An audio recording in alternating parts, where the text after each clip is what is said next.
సాహసమే చైరాడింభక అన్నది కదరా పాతాళ భైరవి.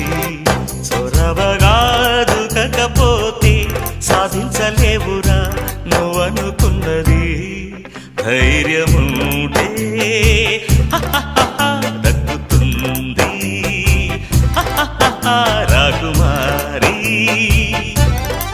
తెలివిగా వైరా పాచిక కల్లో